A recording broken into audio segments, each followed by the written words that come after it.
En Tunisie, à présent, le président de la République menace de recourir à ses pouvoirs constitutionnels pour mettre fin à une situation chaotique au Parlement. Kais Saïed ne compte pas rester les bras croisés face à l'effondrement que connaissent les institutions de l'État.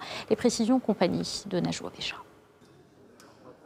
En sit-in depuis le 10 juillet au Parlement, les députés du Parti d'Estorien Libre ont empêché à maintes reprises le déroulement des travaux des parlementaires. D'autant plus, Abir Moussi et les députés de son bloc sont montés encore une fois ce mardi sur le perchoir du Parlement et ont empêché Rachid El-Ghannouchi de prendre la parole, accusant la présidence du Parlement de malversation et de corruption. Suite à ces faits, une altercation a éclaté entre les députés d'Ennahda et ceux du Parti d'Estorien Libre.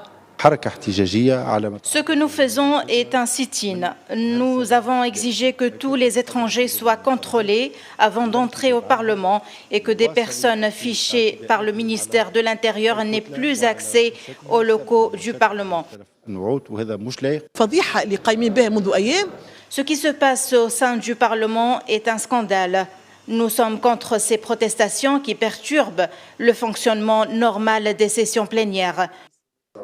Dans sa rencontre avec le président du Parlement et les vice-présidents, Kais Saïed est revenu sur la situation au Parlement et a souligné à cet égard que l'anarchie qui règne désormais à l'hémicycle est inacceptable, affirmant la nécessité de garantir le bon fonctionnement des rouages de l'État.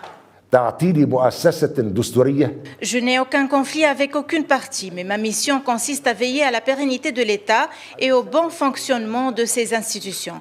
Or, la situation au Parlement ne peut plus continuer comme elle est aujourd'hui. Et face à cette situation, je ne resterai pas les bras croisés. Les missiles sont prêts à être tirés. Le président tunisien a indiqué en conclusion que la Tunisie connaît la situation la plus dangereuse et la plus critique de son histoire depuis l'indépendance, appelant toutes les parties à faire preuve de responsabilité et à s'atteler à la résolution des vrais problèmes du peuple tunisien. La Tunisie souffre de deux maux chroniques, un parlementarisme corrupteur et un corporatisme pervers, alors que la crise que vit le pays impose un État et des institutions forts. Depuis Tunis, Najwa Bécha pour Média 1.